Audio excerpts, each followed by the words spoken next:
एक बार जोरदार भारत माता का जयकारा लगाएंगे। भारत माता की, भारत माता की, इनकलाब, इनकलाब, वंदे वंदे। पंजाब के मुख्यमंत्री मेरे छोटे भाई भगवंत मान साहब, मंच पे बैठे हुए सभी नेशनल एग्जीक्यूटिव के मेंबर्स, सभागार में मौजूद हमारे सभी सांसद गण, सभी एमएलएज और सभी नेशनल काउंसिल के सभी मेंबर्स, आप सभी को मेरा नमस्कार, सबको मेरा प्रणाम। हम लगभग 1 साल के बाद मिल रहे हैं और बीच में कोरोना की वजह से भी नहीं मिल पाए थे। आप सबका आज की मीटिंग में बहुत बहुत स्वागत है। ये साल हम लोगों के लिए बहुत अच्छा रहा। आप सब लोगों को बहुत बहुत बधाई, बहुत सारी चीज़ों की।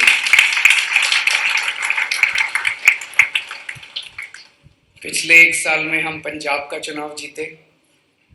पंजाब का चुनाव जीतने पे आप सब लोगों को बहुत बहुत बधाई। पंजाब की जनता का बहुत बहुत शुक्रिया।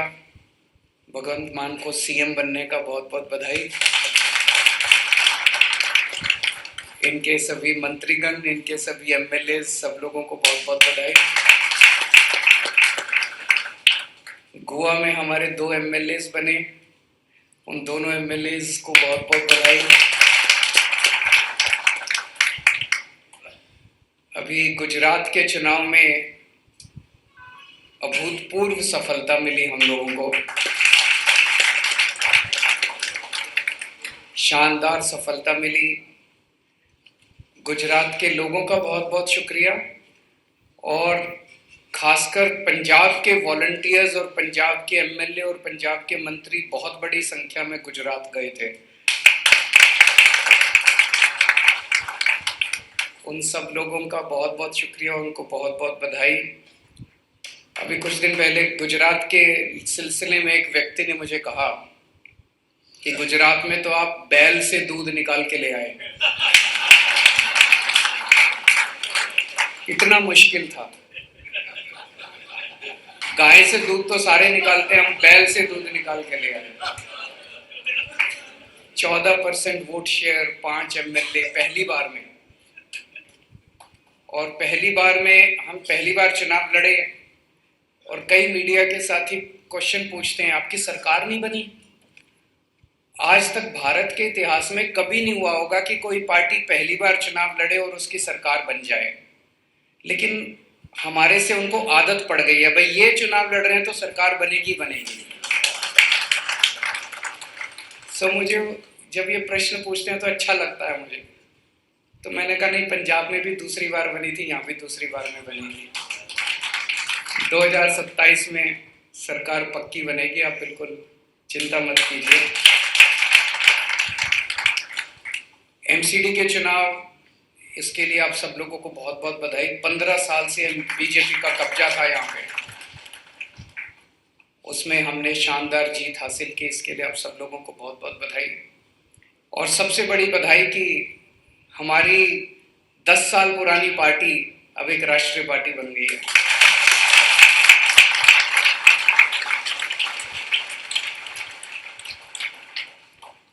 ये भी बड़ी बात है कि राष्ट्रीय पार्टी इतने कम समय के अंदर, शायद हमारी अकेली पार्टी है कि पार्टी बनते ही 1 साल के अंदर दिल्ली में सरकार बन गई, उसके बाद 10 साल के अंदर दूसरे राज्य पंजाब में सरकार बन गई और 10 साल के अंदर हमारी पार्टी राष्ट्रीय पार्टी बन गई। उसका सबसे बड़ा कारण है कि जो हमारी विचारधारा है, जो हमारा काम है, जो हमारी बातें, हम जनता की बातें कर रहे हैं, हम देश की बातें कर रहे हैं। देश की राजनीति में एक तरह से फ्रेश हवा का झोंका आया है। लोग तंग आ गए थे इन पार्टियों से, वही वही बातें, वही वही लड़ाई झगड़ा, वही वही। चुनाव होते थे तो ये उसको गाली देते हैं, वो इसको गाली देते हैं, कोई जनता की बात नहीं करता। इसने उसको राक्षस कह दिया, इसने उसको रावण कह दिया, इसने उसको ये कह दिया, आपको इस पे क्या कहना है, इसको जनता बेचारी देखती रहती है टीवी, ये चल क्या रहा है हमारे बारे में तो कोई बात ही नहीं कर रहा। पहली बार एक पार्टी आई है जो चुनाव में जाके कहती है कि हम तुम्हारे बच्चों के लिए स्कूल बनाएंगे, हमें वोट दे दो, हम तुम्हारे परिवार वालों का इलाज कराएंगे, हमें वोट दे दो, हम तुम्हारी महंगाई दूर करेंगे, हमें वोट दे दो, हम तुम्हारे बच्चों को रोजगार देंगे, हमें वोट दे दो। पहली बार एक ऐसी पार्टी आई है जो हम उनकी बात कर रहे हैं, हम देश की बात कर रहे हैं, असल मुद्दों की बात कर रहे हैं। तो आज पूरे देश के अंदर, राष्ट्रीय पूरे परिप्रेक्ष्य के अंदर आम आदमी पार्टी के कामों की चर्चा हो रही है, आम आदमी पार्टी की ईमानदार राजनीति की चर्चा हो रही है। मोटे मोटे तौर पे 3 ही राष्ट्रीय पार्टियां हैं, 1-2 पार्टियां और हैं जो लीगल तरीके से राष्ट्रीय कही जा सकती हैं, पर एक जन सामान्य के उसमें देखा जाए, उसके माइंड स्पेस में देखा जाए तो कांग्रेस, बीजेपी और आम आदमी पार्टी, ये 3 पार्टियां हैं जो पूरे देश के अंदर जनता के दिमाग में है। और इन तीनों के अंदर आम आदमी पार्टी बिल्कुल अलग खड़ी होती है। तो मुझे लगता है सबसे पहले आज समय है, जब हम नेशनल काउंसिल में मिल रहे हैं, तो अपनी विचारधारा पे एक बार फिर से बात करने का कि आम आदमी पार्टी की हमारी विचारधारा क्या है। हमारी विचारधारा के 3 स्तंभ हैं, 3 पिलर्स। नंबर 1, कट्टर देशभक्ति। हम कट्टर देशभक्त लोग हैं। ये कट्टर शब्द मैं जानबूझ के इस्तेमाल करता हूं कि मर जाएंगे, मिट जाएंगे, लेकिन देश के लिए सर्वस्व न्यौछावर है, सब कुछ न्यौछावर कर देंगे। देश पहले है, परिवार बाद में है, और मैं और भी बाद में हूं। आदमी स्वयं बिल्कुल लास्ट में है, सबसे पहले देश है। देश के लिए सर भी कटाना पड़े, देश के लिए सर्वस्व न्यौछावर करना पड़े, देश के लिए परिवार भी अगर न्यौछावर करना पड़े तो मंजूर है हम लोगों को। तो कट्टर देशभक्ति। दूसरा, कट्टर ईमानदारी। बेईमानी नहीं करनी, बेईमानी करने नहीं आए।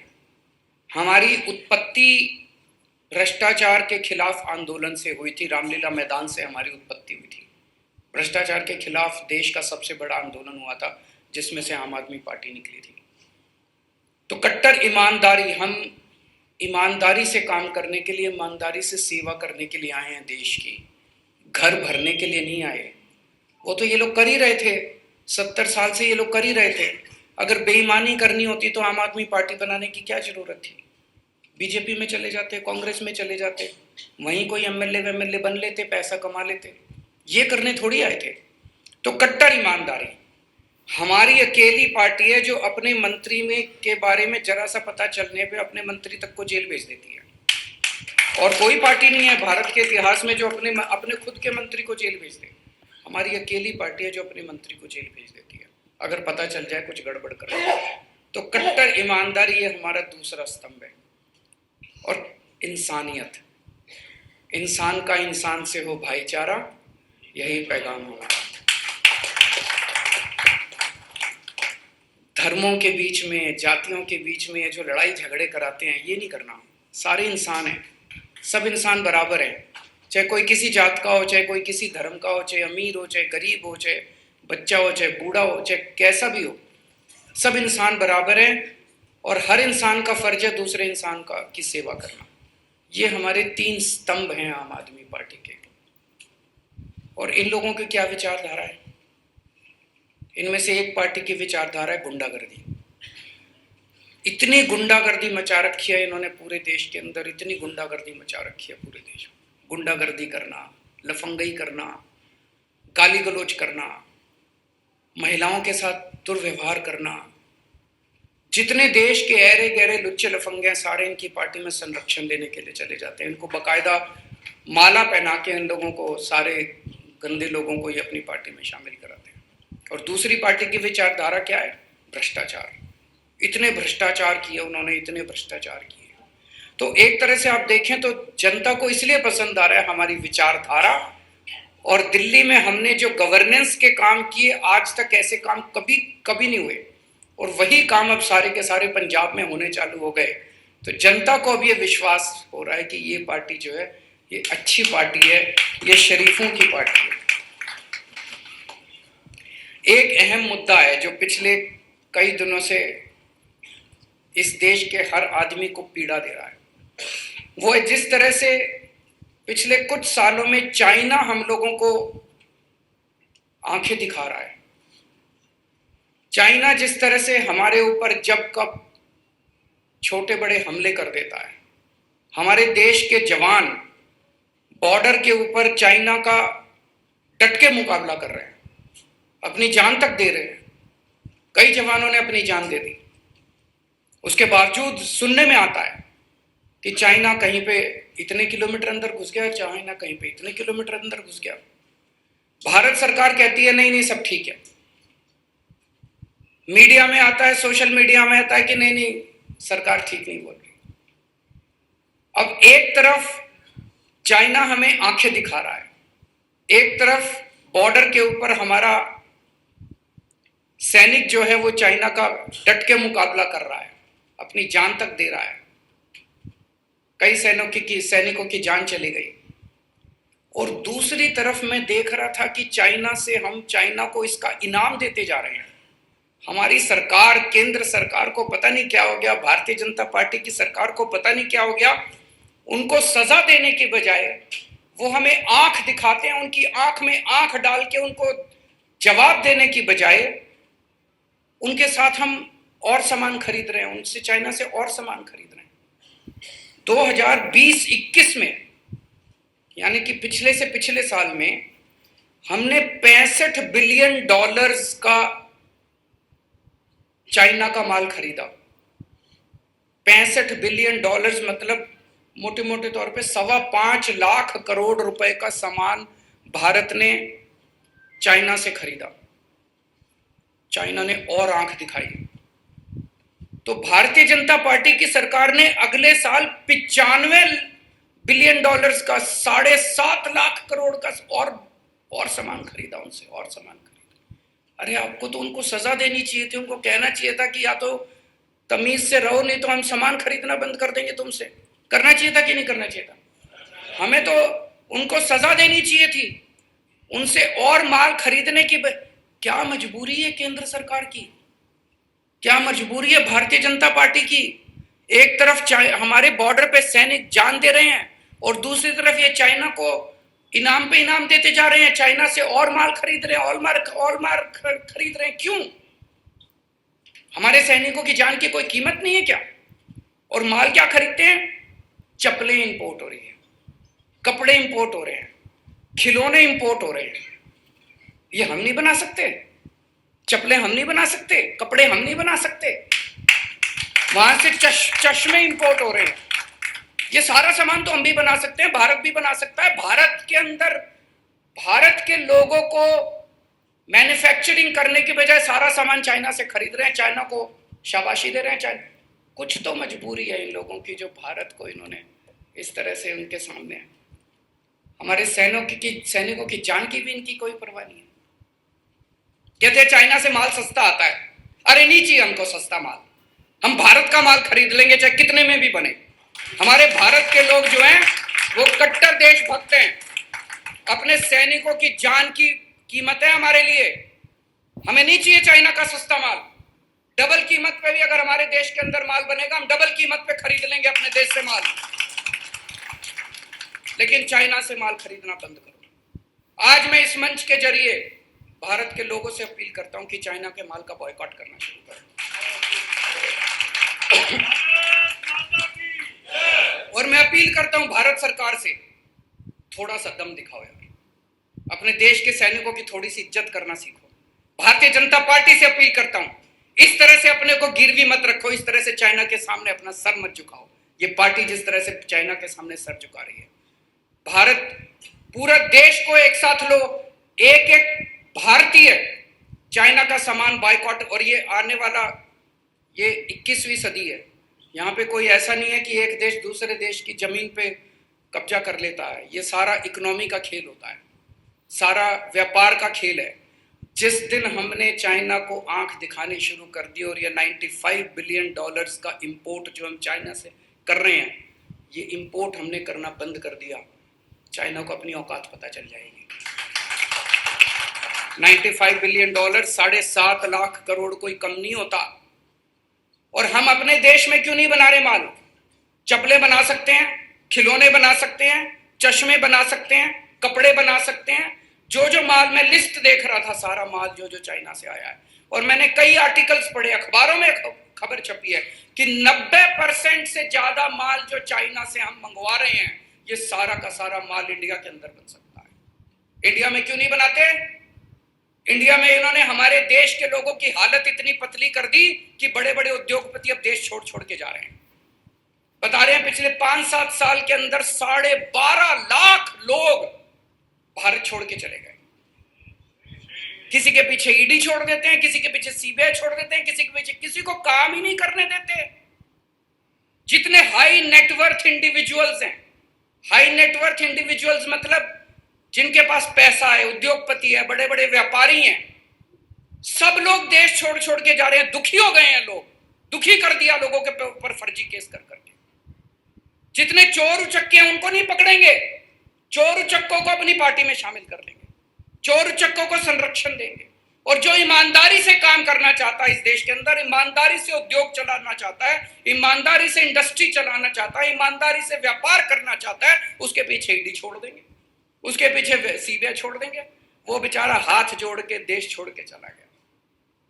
इधर चाइना से हाथ मिलाते हैं, लेकिन जो लोग हमारे देश के अंदर व्यापार कर सकते हैं, उद्योग लगा सकते हैं, मैन्युफैक्चरिंग कर सकते हैं, देश के बच्चों को रोजगार दे सकते हैं, उनके पीछे ईडी छोड़ दी, वो सारे देश छोड़ छोड़। ऐसे देश कैसे आगे बढ़ेगा? आप इस सब की मैन्युफैक्चरिंग लगाओ। पूरी दुनिया के अंदर जितने इंडियंस हैं, भारत के जितने लोग पूरी दुनिया के अंदर, सबको ले आओ इंडिया में, सबको बोलो इन्वेस्ट करो, हम आपको फैसिलिटीज देंगे, हम आपको जमीन देंगे, हम आपको सारी फैसिलिटीज देंगे, इंडिया में आके मैन्युफैक्चरिंग करो। मैं आपको गारंटी देता हूं, हम चाइना को एक्सपोर्ट करना ना चालू कर दें, इंपोर्ट करने के। इंडियंस को तो तुम भगा रहे हो सबको इंडिया से, और चाइना वालों को गले लगा रहे हो, झूला झुलाते हो चाइना वालों को बुला के। अरे शर्म कर लो थोड़ी सी। महंगाई खूब हो गई है। एक आम आदमी इस देश के अंदर महंगाई से बहुत ज्यादा परेशान है। घर का खर्चा चलना मुश्किल हो गया।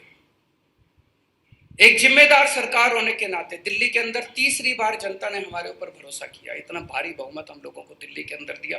अब एमसीडी के भी चुनाव जिता दिए हम लोगों को। पहले कभी नहीं हुआ था।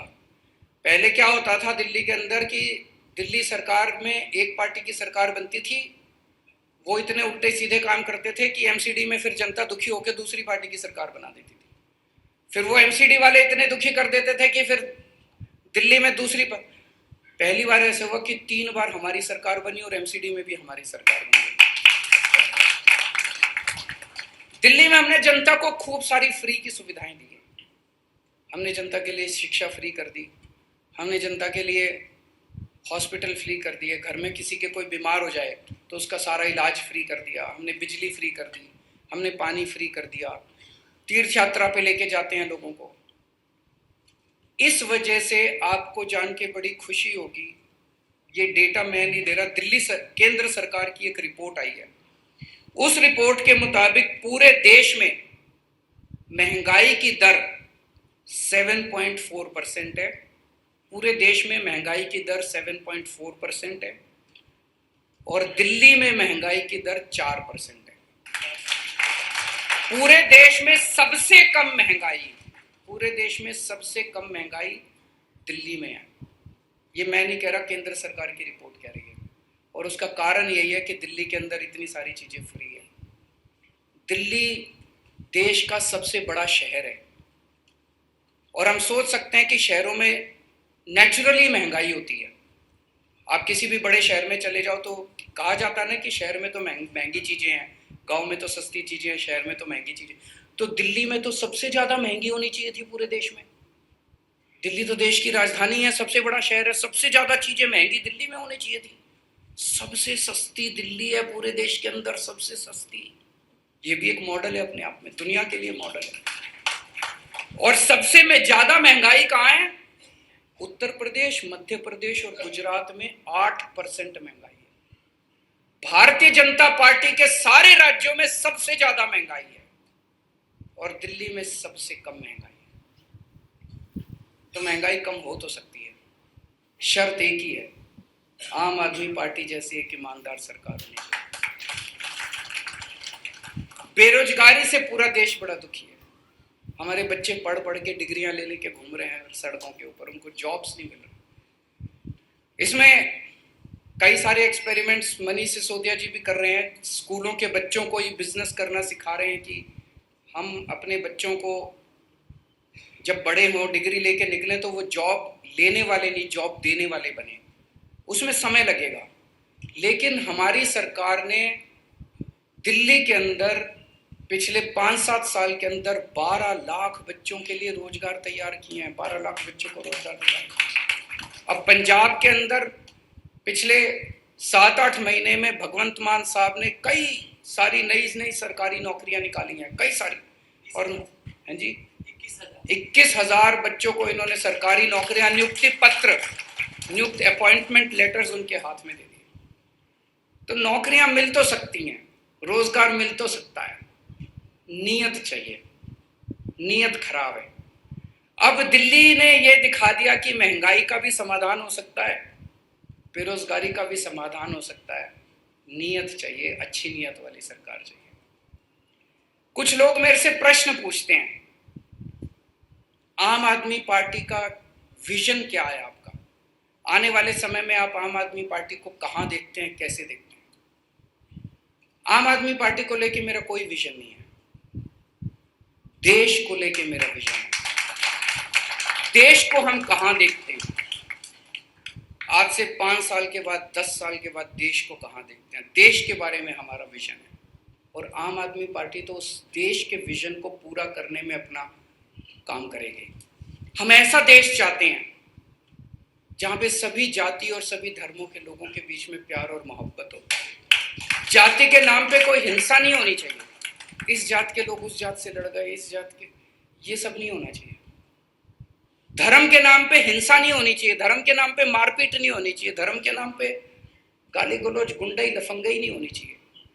अगर किसी देश के अंदर लोग इकट्ठे होके एक साथ काम नहीं करेंगे, वो देश कभी तरक्की कर ही नहीं सकता। पहले तो अपने को, देश को इकट्ठा करना पड़ेगा ना। देश क्या है? 130 करोड़ लोगों का परिवार है। अगर ये 130 करोड़ लोग एक साथ मिलके, जिस परिवार के अंदर मान लो 4 भाई हैं और वो चारों भाई आपस में लड़ रहे हैं, परिवार तरक्की कर सकता है क्या? जो बाप जमीन जायदाद छोड़ के जाता है उसके भी 4 टुकड़े कर लेगा वो। और जो चारों भाई एक साथ मिलके आगे बढ़ते हैं तो वो बाप जितनी जमीन छोड़ के जाता है उससे भी 100 गुना जमीन कर लेते हैं वो चारों मिलके, अगर एक परिवार एक साथ रहता है। ये जितने जाति, धर्म, जितने कल्चर, भाषाएं हमारे देश के अंदर, ये 130 करोड़ लोगों का परिवार है। अगर हम एक साथ मिलके नहीं रहेंगे तो देश तरक्की कर ही नहीं सकता। जो भी पार्टी, जो भी संस्था हमारे देश को टुकड़े टुकड़े करने की कोशिश करती है, वो इस देश की तरक्की करना नहीं चाहती। वो इस देश को 19वीं सदी में ले जाना चाहती है। हम एक ऐसा देश चाहते हैं जहां पे कोई भूखा न सोए, सबको भरपेट रोटी मिले, और केवल अपने अपने लोगों को नहीं, भारत दुनिया को भी रोटी देने के लिए सक्षम बने। हम खुद तो अपना पेट भरें, हम खुद तो अपना पेट भरें, हम दुनिया के भी गरीब देशों का पेट भरने के लिए समर्थ हों। ऐसे भारत की परिकल्पना करते हैं। हमारे देश के अंदर हर बच्चे को, जो भी पैदा हो हमारे देश के अंदर बच्चा, चाहे वो गरीब का हो चाहे अमीर का हो, गरीब से गरीब बच्चा भी, उसको भी अच्छी से अच्छी शिक्षा मिलनी चाहिए। सब बच्चों को अच्छी से अच्छी शिक्षा मिले, बेस्ट शिक्षा मिले। जो अमीर के बच्चे को जिस जैसा स्कूल मिलता है वैसे स्कूल की और यूनिवर्सिटी की और कॉलेज की सुविधाएं गरीब से गरीब बच्चे को मिले। और हमारा देश पूरी दुनिया का शिक्षा का हब बने। एक जमाना ऐसा था जहां हमारे देश के अंदर नालंदा यूनिवर्सिटी थी, पूरी दुनिया के बच्चे हमारे देश के अंदर पढ़ने के लिए आते थे। आज हमारे बच्चे यूक्रेन जाते हैं मेडिकल पढ़ने के लिए, शर्म की बात है। हम ऐसे देश की परिकल्पना करते हैं जहां पे पूरी दुनिया से टॉप की, आज आप टॉप की 10 यूनिवर्सिटीज ले लो दुनिया की, उन 10 में एक भी यूनिवर्सिटी भारत की नहीं है। हम ऐसे भारत की परिकल्पना करते हैं जब दुनिया की टॉप की 10 यूनिवर्सिटी भारत के अंदर होंगी और पूरी दुनिया के बच्चे भारत में पढ़ने के लिए आएंगे। हम ऐसे भारत की परिकल्पना करते हैं, अगर कोई बीमार होगा हमारे देश के अंदर तो उसको अच्छे से अच्छा इलाज, बेस्ट इलाज मिलना चाहिए। आज जैसे सरकारी अस्पतालों की हालत है, ये हालत सुधारनी है, दिल्ली में सुधार के दिखाई है। मान साहब अब पंजाब में लगे हुए हैं। पूरे देश के अंदर हमें अब सरकारी अस्पताल ठीक करने हैं, सरकारी सुविधाएं ठीक करनी है, चाहे कोई कितना भी गरीब क्यों ना हो, अच्छे से अच्छा इलाज उसका होना चाहिए। और हम ये केवल भारत के लोगों के लिए नहीं, पूरी दुनिया के अंदर लोग अपना इलाज कराने के लिए भारत के अंदर आए, ऐसे अस्पताल हम तैयार करेंगे इस देश के अंदर। साइंस और टेक्नोलॉजी के अंदर भारत दुनिया का नंबर 1 देश बन सकता है। आज अमेरिका की बड़ी बड़ी यूनिवर्सिटीज उठा के देख लो, जितनी MIT ये सब जितनी है, नासा उठा के देख लो, भारत के लोग भरे पड़े हैं वहां। उनको बाहर क्यों जाना पड़ता है? वो अपने देश के अंदर रिसर्च क्यों नहीं कर सकते? कर सकते हैं। हमारे देश के अंदर इतनी गंदी पॉलिटिक्स है, इतनी, कोई बेचारा रिसर्च में आगे बढ़े उसको टांग खींच के सारे नीचे ले आते हैं। हम अपने देश के अंदर बेस्ट रिसर्च इंस्टीट्यूट्स खोलना चाहते हैं, बेस्ट साइंस और टेक्नोलॉजी के सेंटर्स खोलना चाहते हैं, जो भारत को नहीं पूरी दुनिया को एक दिशा देंगे। मैं इस देश से केवल गरीबी दूर नहीं करना चाहता, मैं इस देश के हर गरीब आदमी को अमीर बनाना चाहता हूं। ऐसे भारत की कल्पना करते हैं हम, और ऐसे भारत को अचीव करने के लिए, ऐसे भारत के विजन को अचीव करने के लिए आम आदमी पार्टी एक जरिया है। जैसा मैंने कहा कि लोग पूछते हैं कि आम आदमी पार्टी का आपका क्या विजन है। आम आदमी पार्टी एक जरिया है, एक व्हीकल है। ये व्हीकल के जरिए हम उस ऐसे भारत की परिकल्पना करेंगे। मैं भगवान से प्रार्थना करता हूँ, भगवान की हमेशा हमारे ऊपर असीम कृपा रही है। जिस तरह से हमने अपनी पार्टी में जो जो अभी तक अचीवमेंट्स किए हैं, वो किसी जादू से कम नहीं है। कभी ऐसा नहीं हुआ कि, मैं हमेशा कहता हूं कि एक MLA बनने में जिंदगी बीत जाती है, लोगों की चप्पलें घिस जाती है, जूते घिस जाते हैं एक MLA बनने में। भगवान ने हमें 1 साल के अंदर दिल्ली की सत्ता दे दी, दिल्ली में सरकार बना दी, 10 साल के अंदर दूसरा राज्य दे दिया। कुछ तो ऊपर वाला कृपा कर रहा है, कुछ तो हमसे करवाना चाह रहा है। मैं ऊपर वाले से का बहुत बहुत शुक्रिया अदा करता हूँ, भगवान का बहुत बहुत शुक्रिया अदा करता हूँ। उनकी इतनी असीम कृपा है। उन्हें भारत को ठीक करने के लिए उन्होंने आम आदमी पार्टी को चुना, आम आदमी पार्टी को जरिया बनाया। मैं भगवान का बहुत बहुत शुक्रिया अदा करता हूँ और ऊपर वाले से प्रार्थना करता हूँ कि ऐसे भारत का विजन जो हम लोगों ने विजन देखा है वो जल्द अचीव हो, और हम इसी तरह से तन मन धन से देश की और समाज की सेवा करते रहें। आप सब लोगों को बहुत बहुत शुभकामनाएं, बहुत बहुत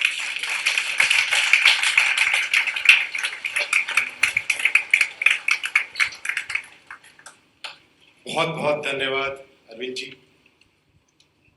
आज पूरी राष्ट्रीय और राष्ट्रीय परिषद आपको विश्वास दिलाती है कि पूरे देशवासियों के साथ मिलकर आपने जो आज एक नए भारत का सपना देखा है, दिखाया है, हम सब उसको पूरा करने के लिए हम सब आपके साथ हैं, रहें और करें। अब मैं आगे बढ़ते हुए पंजाब के मुख्यमंत्री श्री भगवंत मान जी को आमंत्रित करना चाहता हूँ कि वो आए और हम सबके सामने अपने विचार रखें।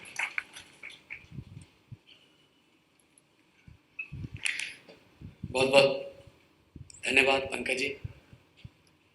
आज नेशनल काउंसिल, जैसा कि राष्ट्रीय कन्वीनर अरविंद केजरीवाल साहब ने बताया, काफ़ी देर के बाद मिल रहे हैं। सबको मेरी तरफ से नमस्कार, सत श्री अकाल, प्रणाम। जितने भी इलेक्टेड, जितने भी सिलेक्टेड और जितने भी वर्कर, वॉलंटियर आम आदमी पार्टी की सोच को आगे बढ़ाने के लिए डोर टू डोर करने वाले, हर विंडो तक का हमारा मैसेज पहुंचाने वाले जितने भी पहुंचे, सबको नमस्कार, धन्यवाद।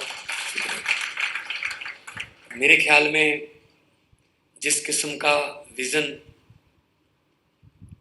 हमारे लोकप्रिय और देश की राजनीति को नई दिशा और दशा देने वाले अरविंद केजरीवाल साहब ने जिस किस्म का विजन दिखाया, उसके बाद बोलना मुश्किल लगता है, क्योंकि उन्होंने दिल से बोला है और जो बात दिल से निकलती है वो असर रखती है। हमने भाषण बहुत सुनते हैं हम दूसरों के भी, लेकिन पता चल जाता है वो दिल से नहीं बोलते। जब दिल से निकलती है बात वो असर रखती है, और दिल के साथ आंखों का भी बहुत मैच होता है। जो बात दिल से निकलती है वो आंखों से भी पहचानी जा सकती है, और आंखें कभी झूठ नहीं बोलती। इसीलिए एम्बेसीज वाले रेटिना लेने लगे हम। ये चीज लोग चेंज कर लेते हैं, इस पे तो आप प्लास्टिक सर्जरी करा लोगे, रेटिना चेंज नहीं हो सकता। सो एक बार मैं चाहूँगा एक ऐसी ताली बजनी चाहिए हमारे राष्ट्रीय अध्यक्ष के लिए।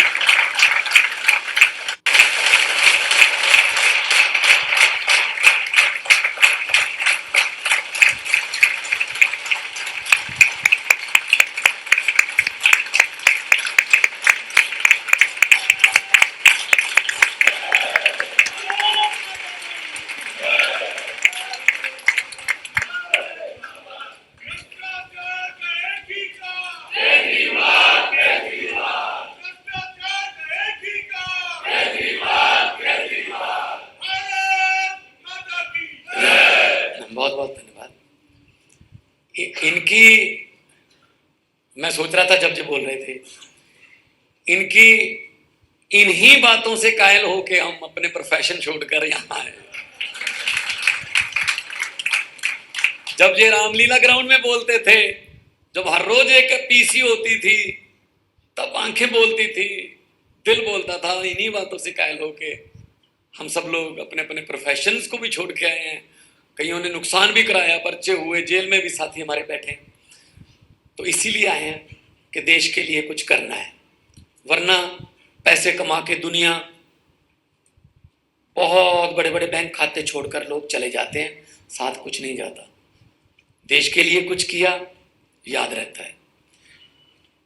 मेरा एक छोटा सा शेर है। मैं भगत सिंह को देखकर जब मैं निकलता हूं कभी भी, तो भगत सिंह जी की कहीं ना कहीं कोई ना कोई स्टैचू भी आ जाता है। आदमी बड़ा सालों से नहीं, आदमी बड़ा ख्यालों से होता है। 90 साल के बुजुर्ग आपके पड़ोस में, आपके गांव में बिस्तर पर पड़े होंगे, डेथ बेड पर पड़े हैं, मौत को उड़ीक रहे हैं, इंतजार कर रहे हैं, कोई नहीं जानता करतार सिंह मर गया जो जिंदा है। अच्छा, अभी मरा नहीं, मतलब मौत को भी कई लोगों को ढूंढना पड़ता है कहाँ रहता है। और उधर 23 साल की उम्र में फांसी का रस्सा चूमा। हमारी क्या, आने वाली 100 पीढ़ियां भी भगत सिंह जिंदाबाद करती हैं। तो 90 साल और 23 साल 4 गुना कम हो गई ना। तो सालों से नहीं बड़ा होता आदमी, बड़ा ख्यालों से होता है। तो जिस किस्म के ख्याल आम आदमी पार्टी ने लोगों को दिए, बेमिसाल। गुजरात की टीम बैठी है, मैं उनको बहुत बहुत बधाई देता हूं कि देखो हर हर हर स्टेट का अपना अपना योगदान है। दिल्ली ने हमें सरकार दी, गोवा ने पंजाब ने सांसद दिए लोकसभा के, गोवा वालों ने पहली बार साउथ में खाता खोला, गुजरात वालों ने राष्ट्रीय पार्टी बना दी। जब भी कहीं पढ़ा जाएगा हिस्ट्री में कि हमारी पार्टी राष्ट्रीय पार्टी कब बनी थी, उसका सही आंसर होगा गुजरात इलेक्शन के बाद। तो आपका नाम हिस्ट्री में आ गया। मेहनत की सबने की, करनी भी चाहिए, और मेहनत से ही ये नतीजा है, जैसा कि सीएम साहब बोल रहे थे कि हम लोग जहां जाते हैं हमारे बारे में ये फैलता है कि ये लोग आ गए, अब कुछ ना कुछ तो करेंगे। हम कुछ नहीं कहते किसी को, हम कोई लड़ाई नहीं कराते, कोई पैसा नहीं है हमारे पास, कोई हमारा मसल पावर नहीं यूज करते। हम तो सिर्फ सीधा कहते हैं स्कूल ठीक कर देंगे, सड़कें बना देंगे, बिजली मुफ्त दे के दिखा दिए 2 राज्यों में, आपके बाकी सारे इंफ्रास्ट्रक्चर और रोजगार दे देंगे। ये कोई पार्टियां करती नहीं थी। इस बात के लिए भी मैं आज राष्ट्रीय कार्यकारिणी में मैं अपने आप को भाग्यशाली समझूंगा अगर मैं इस बात के लिए भी बधाई देता हूँ अरविंद केजरीवाल जी को। हम तो उस दिन नहीं थे जिस दिन ये झाड़ू का चुनाव चिन्ह रजिस्टर करवाने गए थे। हम में से ज़्यादा नहीं थे, तो कैसे फॉर्म भरे होंगे पार्टी बनाने के लिए, कैसे कितने गवाह लगे होंगे, कितने कागज लेके गए होंगे इलेक्शन कमीशन में। इस बात के लिए मैं बधाई देता हूँ कि जो हेलीकॉप्टर से ऐसे ऐसे करके वोट मांगते थे और जीत भी जाते थे, वो गलियों में पर्चे बांट रहे हैं, धरती पर ले आए। इन्होंने कहा भी था हम राजनीति करने नहीं सिखाने आए हैं, सीख गए ना। अब स्कूलों में जाना भी शुरू कर दिया, अब अस्पतालों की बातें भी करनी पड़ रही हैं। तो आप सबको मैं इसलिए भी बधाई दे रहा हूं कि हमारी पार्टी 10 साल में राष्ट्रीय पार्टी बन गई। पंजाब में सरकार है, मेरे सभी कैबिनेट के और मेरे 92 मेंबर जो है मेरे लेजिस्लेटिव असेंबली के, वो यहाँ बैठे हैं, हम काम कर रहे हैं। 8-9 महीने हुए हैं अभी, वो काम कर दिए जो सरकारें जाते जाते भी नहीं करती। आमतौर पे आखिरी 6 महीने में काम करते हैं। शायद लोगों को हमारा 4.25 साल का जुल्म, लूट भूल जाए, ये 6 महीने याद रह जाए। अभी कोई इलेक्शन आसपास नहीं है, लेकिन हमने पंजाब में इतना अच्छा काम किया टीम के साथ मिलके कि आज पंजाब के लोग बोलने लगे हैं यार कुछ तो फर्क है उनसे, है तो फर्क यार, जो कहते थे कर रहे हैं। गारंटियां तो जो अरविंद जी दे के आए थे वो तो पूरी करनी है। हम तो बोनस दे रहे हैं, गारंटियों जो गारंटी ली भी नहीं थी वो भी पूरी कर रहे हैं हम। कोयला की माइन चलाई हमने कल झारखंड में, पछवाड़ा में कोयले की माइन थी पंजाब की, 2015 से बंद पड़ी थी। हमने सब एनओसी वगैरह वहां लोकल जो दिक्कतें थी सब पूरी करके, कल आपने देखा होगा रोपड़ थर्मल प्लांट में पहली ट्रेन पहुंच चुकी है। 70 लाख मीट्रिक टन हम उसमें से कोयला निकालेंगे। कोयले के मामले में आत्मनिर्भर, ये हमने गारंटी नहीं दी थी। जब हमको पता चला कि ऐसे लूट रहे हैं, यहां से पैसा बच सकता है, तो ये कहते थे ना पैसा कहां से आएगा, 1500 करोड़ रुपया पर ईयर बिजली बोर्ड को फायदा होगा इस कोल माइन का। 1500 करोड़, वही 1500 करोड़ से हम लोगों को फैसिलिटी देंगे। फ्री की रेवड़ी बोलते रहते हैं, तो 15 लाख वाला पापड़ तो नहीं बेचा ना हमने कि 15 लाख आ जाएगा हर खाते में। अब इनको रेवड़ियां याद आ रही हैं, वो इसलिए याद आ रही हैं क्योंकि इससे उनको पता चल गया कि इससे लोग खुश हैं इस बात से। ओल्ड पेंशन स्कीम हमने लागू कर दी, ठीक है वो मुकर जाएंगे कि हम पैसे नहीं देंगे, ये अपने मुलाजिमों का ख्याल रखना हमारा काम है। बाकी अरविंद जी ने कहा कि पूरी दुनिया के लोग अगर आए यहाँ इन्वेस्ट करें हम नंबर 1 बन सकते हैं। सर उसके लिए पंजाब बिल्कुल तैयार है। आप आज भी इस कार्यकारिणी के बाद मैं और मेरे कैबिनेट के कोलीग, इंडस्ट्री प्रमोशन मिनिस्टर अनमोल गगनमान और सारी ऑफिसर्स की टीम चेन्नई जा रहे हैं। कल चेन्नई में इंडस्ट्रियलिस्ट से मीटिंग है, परसों हैदराबाद है, और बहुत से इंडस्ट्रियलिस्ट जो हैं वो पंजाब में इन्वेस्ट करने को लोग तैयार हैं। और हमने उसका लोगो रखा है इन्वेस्ट इन द बेस्ट।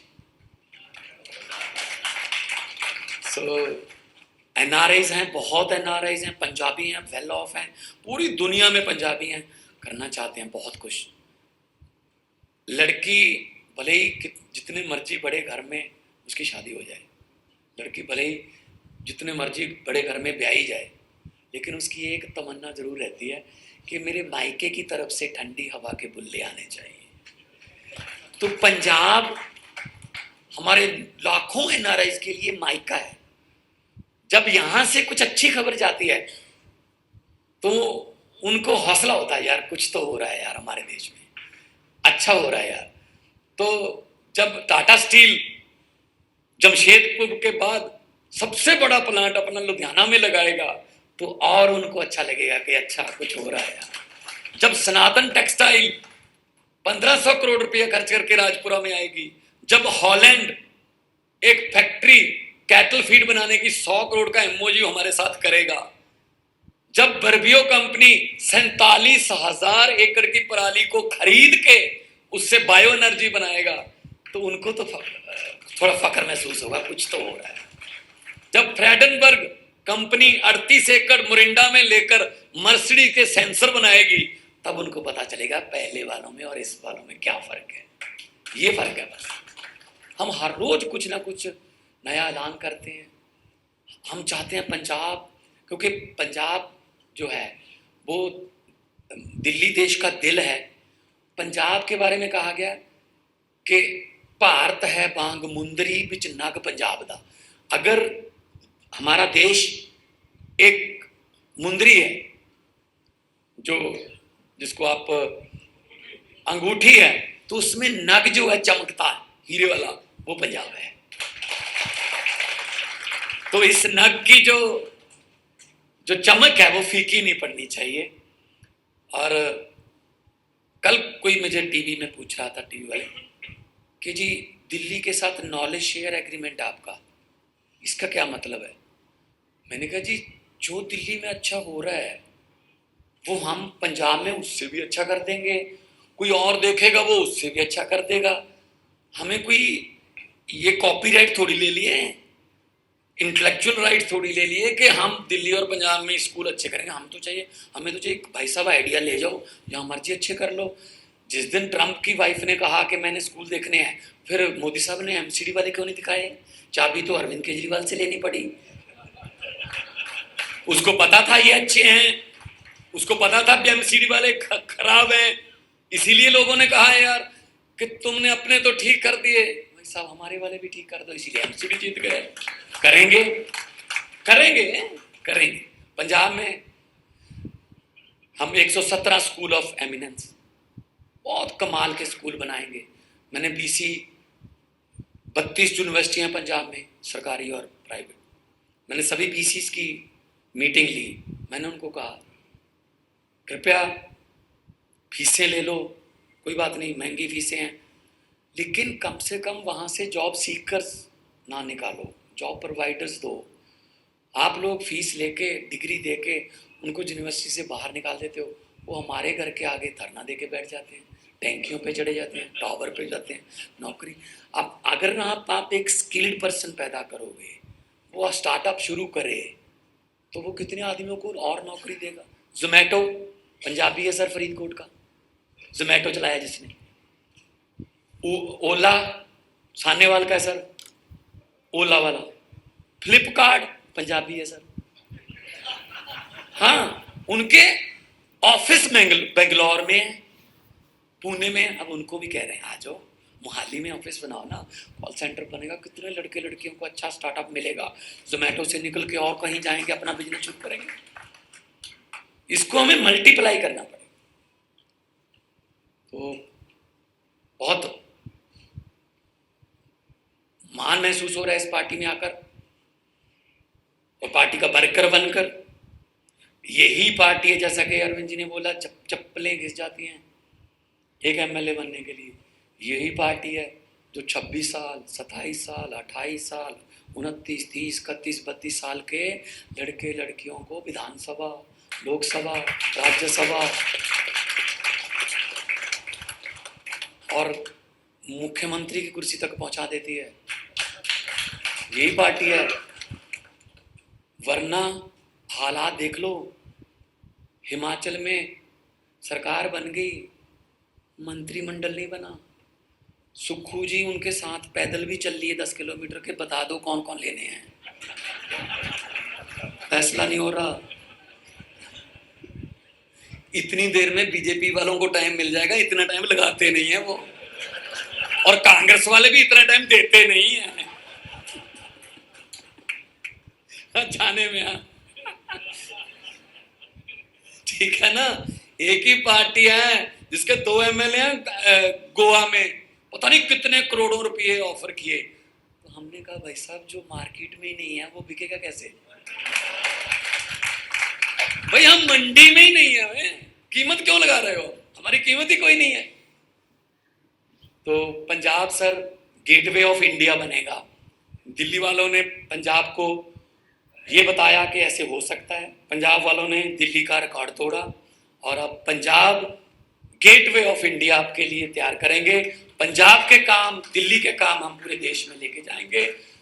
हमारी धड़कन में देश है, धड़कन में पंजाब है, और ब्लड टेस्ट करवा लिया जाए तो भी पंजाब नाम के जो सेल हैं बी पॉजिटिव, मेरे ख्याल में हमारा तो पी पॉजिटिव ही आएगा, पंजाब पॉजिटिव।